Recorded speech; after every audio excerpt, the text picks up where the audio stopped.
A new obsession of mine as of late is writing really long sentences. As fun as they are to write, we must use them sparingly, as too many really long sentences can make your reader exhausted, confused, or, in the worst case, put the book down. Before you write one, you have to ask yourself, do I need a really long sentence here? There are many occasions where you would want to write one. For example, action scenes can be a very appropriate place to put something that goes on and on while keeping up the momentum using tons of verbs. I think the most famous example of something like this that many of you probably know is the Comanche attack scene from Blood Meridian, where McCarthy goes on for about one whole page without using a single period. Another occasion would be when your character becomes disoriented for some reason or the other, like in a dream sequence. For example, in the second novel that I'm writing right now, a semi-conscious state is induced on the main character, and the narrative illustrates this by making a long sentence using lots of verbs and interconnectivity between all the things that she is seeing, melding all the phantasmagoric imagery into one single breath. My favorite long sentence that I've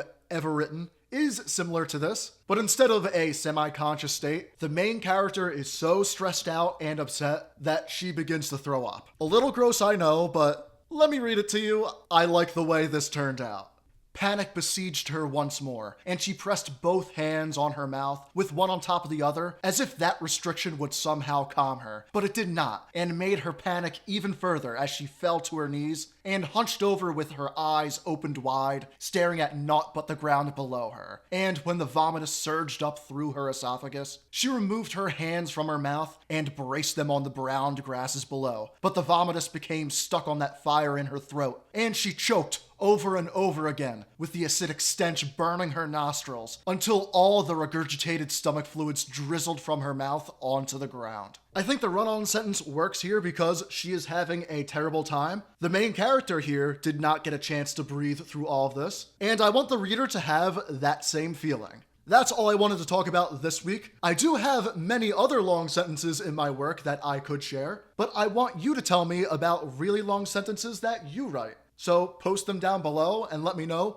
why you wrote them. And for more videos like this, every single Wednesday, 5 p.m. Eastern Time, be sure to like, subscribe, and join to the Jersey side.